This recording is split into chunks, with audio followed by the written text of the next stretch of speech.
अस्सलाम वालेकुम दोस्तों। तो आज हम बात करेंगे कि आप जो है इन्फॉर्मेटिव वीडियो चैनल किस तरीके से बना सकते हैं, जिसमें जो है आप अपने फेस को शो नहीं करेंगे और सिर्फ आपकी साउंड होगी, ऑडियो होगी। और इसके लिए आप जो है फ्री इमेजेस और सिंपल जो है आपको क्लिप भी मिलेगी।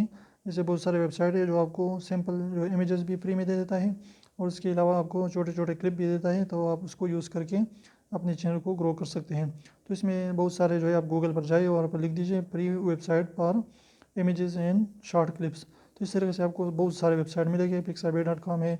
इसके अलावा और भी बहुत ज़्यादा जो है मौजूद हैं। इस तरीके से आप इन्फॉर्मेटिव वीडियो बना सकते हैं और अपने ऑडियो को रिकॉर्ड करके तो अब इंशाल्लाह जो है बहुत बड़े यूट्यूबर इस तरीके से बन सकते हैं। लेकिन आपने अच्छी अच्छी इन्फॉर्मेशन जो है लोगों को देनी है, सही इन्फॉर्मेशन देनी है। फिर अपने इन्फॉर्मेशन को सही तरीके से जो है उसको याद कर ले या कहीं पर आपने वहाँ पर जो है लिख डालें। इसके बाद वो लोगों को प्रेजेंट करें तो इंशाल्लाह आपकी चैनल बहुत जल्द ग्रो करेगा। तो उम्मीद करता हूँ छोटी छोटी वीडियो आपको पसंद आई। वीडियो पसंद है तो प्लीज़ वीडियो को लाइक कर दीजिए, चैनल को सब्सक्राइब करना ना भूलें।